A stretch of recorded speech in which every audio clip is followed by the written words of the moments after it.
Vou trazer para você uma outra história que você está acompanhando aqui no Balanço Geral.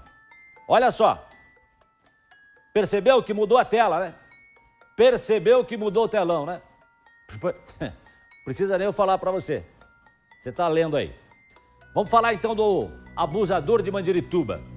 O caso explodiu no começo do mês, mas só agora o homem de 26 anos foi preso. Ele é William Matos. E ele decidiu se entregar após dezenas de pais e vítimas denunciarem o caso. Ele é suspeito de violentar pelo menos 10 crianças e adolescentes na pacata cidade aqui da região metropolitana.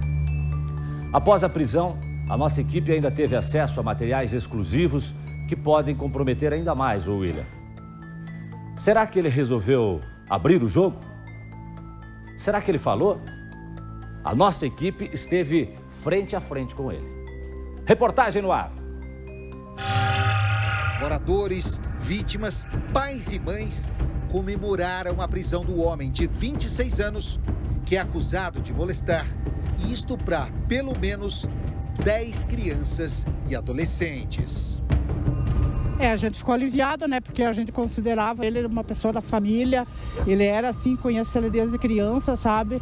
E quando eu fiquei sabendo assim, eu fiquei em choque, porque eu não acreditei. O que ele fez, meu Deus do céu, e ele andava aí por aí, a gente achava que era, né, uma pessoa até meio com problema, assim, sabe? A gente achava que ele tinha um problema mas problema nenhum, um sem vergonha, um vagabundo.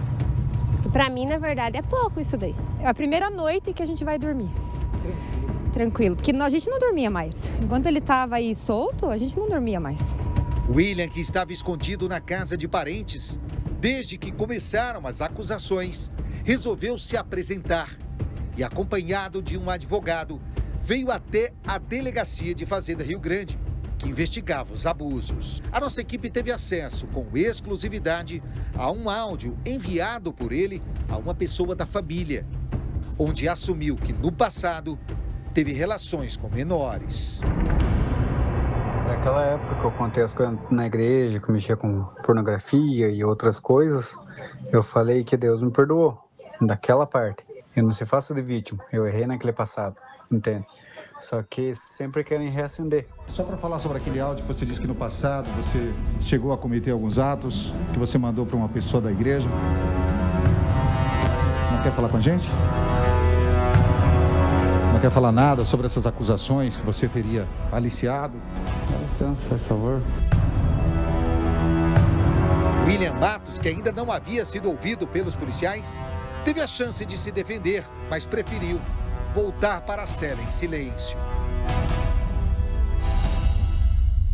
A gente vai respeitar o direito dele de não falar, de não querer falar conosco também, mas a partir de agora o mandado de prisão, que foi expedido pela Justiça, começa a ser cumprido, já que ele sabia que estava sendo procurado pelos investigadores aqui da Delegacia de Fazenda Rio Grande. E diante de toda essa procura feita pelos policiais, ele preferiu, nesse momento, se entregar, onde vai permanecer preso e à disposição da Justiça. Antes de ser preso, a nossa equipe chegou a conversar com William Matos. A única coisa que eu tenho que dizer é que eu não fiz nada, eu não quero saber de nada disso, porque eu só quero ir casar, quero ter minha própria família, minha mulher vai estar junto comigo, entende? E eu não quero saber. Mas muita gente não tem, eu nunca fiz esse negócio aqui nojo. Mas dia a dia, novas vítimas foram aparecendo. Ele pegou e chamou eu pra pegar e brincar, eu peguei e vim na inocência, entrei pra dentro da casa dele, ele pegou e começou a tirar minha roupa, tudo, e foi lá e abusou de mim. Aí, nessa época, eu tinha 8 anos de idade, sabia que ele fazia com outras crianças por causa que ele mesmo falava.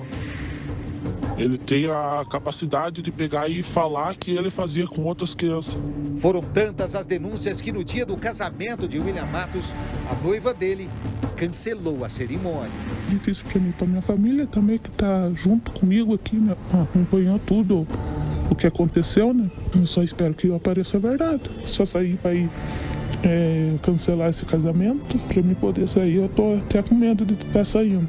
O advogado que representa o William Matos disse que por enquanto não deve pedir a liberdade do rapaz. É importante nesse primeiro momento, como estratégia de defesa, a gente aguardar todas as acusações, todos os fatos, ver o que as vítimas e testemunhas estão falando, relatando perante a autoridade policial, para que daí a gente possa começar uma defesa, fazer a melhor defesa para ele ali, para conseguir a busca da verdade. E não importa o tempo que passou, não importa.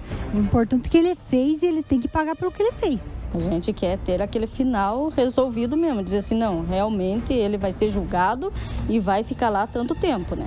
E eu tenho medo que ele seja solto. O que ele fez para as crianças em defesa, gente, pelo amor de Deus, isso para mim não tem perdão nenhum.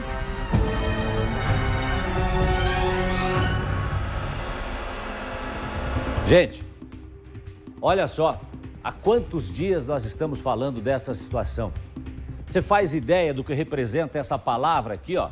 Você faz ideia do que representa essa palavra aqui? Essa palavra, esse carimbo, nesse telão, nesse momento, ele representa a paz. Essa palavra tem um significado diferente nesse momento. Tem um significado de paz, de alívio para as famílias. Foi o que a gente ouviu aí na entrevista de uma dessas mulheres que participaram dessa reportagem do Nada. Isso aqui, minha gente, esse homem, inclusive, em áudios que foram conseguidos pela nossa equipe, pelo belo trabalho desenvolvido pelo Nader Khalil, disse, inclusive, eu quero repetir a mensagem, quero repetir aqui a mensagem do que ele disse num áudio que ele enviou aí para uma pessoa, para um parente. Olha só, escuta aí. Daquela época que eu contei as coisas na igreja, que eu mexia com pornografia e outras coisas, eu falei que Deus me perdoou, daquela parte. Eu não se faço de vítima, eu errei naquele passado, entende? Só que sempre querem reacender. William, eu acho que são coisas diferentes. Existe o perdão divino, não tenha dúvida. Quando há arrependimento, há o perdão divino. Mas tem que haver arrependimento e tem que sair aqui, ó, do coração. E isso também não exime a pessoa de cumprir com as suas responsabilidades e pagar pelos erros que cometeu. Aqui mesmo, aqui, nesse mundo que nós vivemos. Nós não estamos aqui para julgar ninguém. Não, de maneira nenhuma. Trazemos aqui fatos. Mas essa história, minha gente, tem muitas pessoas envolvidas que foram vítimas desse rapaz que está preso, desse suspeito de ter cometido esses crimes na cidade de Mandirituba. O perdão divino é uma coisa, aqui na terra você tem que cumprir, arcar com as suas responsabilidades, não é, doutora Márcia? Eu fico até pensando, não dá para misturar as coisas, doutora Márcia. Minha mãe diz que perdão é coisa de Deus. Nem a gente é capaz disso, porque a gente não esquece o suficiente para perdoar. Então, ok, ele se acertou com Deus, que bom. Mas me parece que quando a gente fala em arrependimento, a gente fala em não repetir os atos. E nós temos fatos, denúncias de fatos ocorridos há um mês atrás. Então, não vemos isso. E é aquela ideia da manipulação, né? Dizer, olha, vocês vejam que eu me recuperei, eu estou pedindo, então, quem sabe as pessoas aqui sejam mais compreensivas com ele. Porque isso não é uma doença, repito, e repetirei quantas vezes necessário, porque não, doença dá desculpa para a pessoa, é uma compulsão. Ele faz aquilo porque ele quer, ele podia comer chocolate, né? Podia ser essa a compulsão dele. E ele o faz sem nenhuma culpa em relação a isso, ele não se sente culpado. E no momento ele não está falando, né? A orientação foi essa dele não falar, mas se ele falasse, eu tenho certeza que o histórico ainda seria de colocar a culpa nas vítimas. Foram elas que provocaram ele. Pois é. Já que falou da Bíblia, espiritualidade, a Bíblia diz, né? Não julgueis para não ser julgado. Nós não queremos julgar ninguém, mas a justiça aqui da terra vai dizer se esse rapaz é ou não culpado de todos esses crimes, dessa violência e desses abusos. Nader Khalil, cadê você, Nader? Parabéns em primeiro lugar aí, Nader, pelas reportagens aqui no Balanço Geral. Mais uma vez aí para você, boa tarde para você. E aí, você teve em Mandirituba, Fazenda Rio Grande, na região mais uma vez. Há realmente lá, né, Nader, pelo que você observou, um sentimento de alívio por parte das famílias, não é isso, Nader? Boa tarde.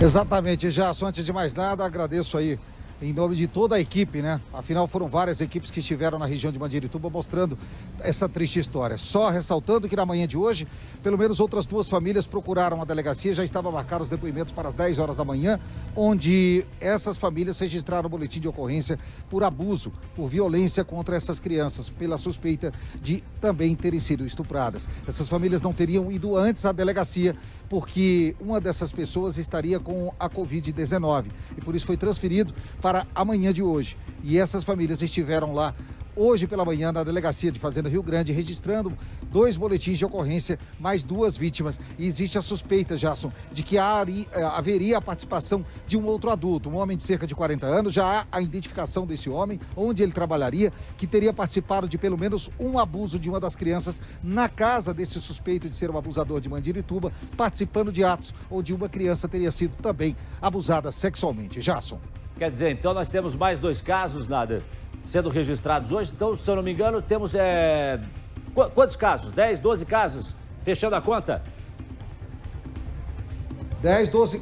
Exatamente, já. São pelo menos 10, 12 casos de crianças que já teriam sido abusadas, crianças e adolescentes menores que começaram a ser abusados com 8, 9, 10 anos de idade, hoje com 15, 16, 17. Com a prisão dele, a gente viu na reportagem, as famílias esperam agora que outros adolescentes que também foram abusados procurem a polícia, falem para as famílias que não tenham vergonha, porque é importante que esses depoimentos sejam dados à polícia para que esse suposto abusador, que agora é acusado, ele possa permanecer atrás das grades e, principalmente, perante a justiça, venha a ser condenado se ficar comprovado todos os abusos. Jason. Pois é, e aí, Nader, o que a gente tem de fato novo hoje? Estão 2 vítimas que também registraram um boletim de ocorrência e um outro fato, né, doutora Márcia? Que aí eu quero trazer a senhora aqui para essa conversa, que teria ainda um envolvimento de um homem de 40 anos, que também teria participado de algum desses casos aí. Ou que seria aí um parceiro, um eventual parceiro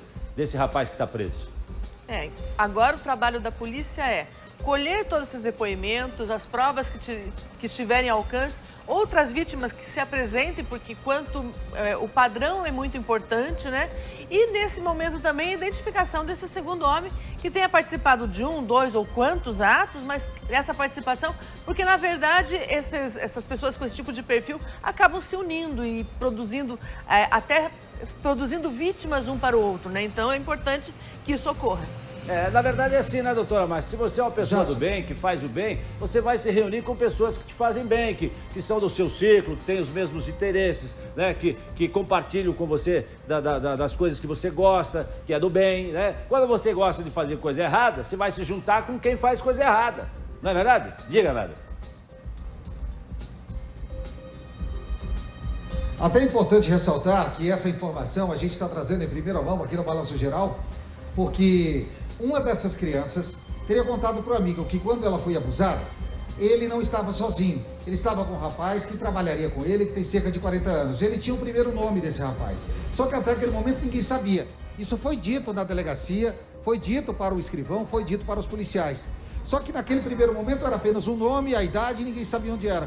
Só que depois, quando começaram a aparecer os casos, apareceu-se realmente que esse nome existia, que essa pessoa já teria trabalhado com esse abusador. Eu não vou citar aqui aonde teria trabalhado, mas ele teria trabalhado junto com esse abusador. E aí o pai dessa criança que ouviu do amigo foi falar com essa criança. E aí descobriu-se realmente que esse rapaz realmente trabalhava na empresa, tem 40 anos de idade, o nome bateu, o nome confirmou e a criança confirmou que essa criança teria sido abusada tanto pelo abusador que hoje está preso, suspeito e acusado, é sempre bom ressaltar isso, de ser um abusador em série, pelo amigo que trabalhava com ele, que tem 40 anos de idade. A gente tem o nome dessa pessoa, Jason. Ok, obrigado, Nader, obrigado, trazendo mais informações sobre esse caso. A gente continua preso, mas essa palavra aqui agora traz... Essa palavra aqui, ó, ela traz muito sossego para muitas famílias hoje em Mandirituba, pode ter certeza disso.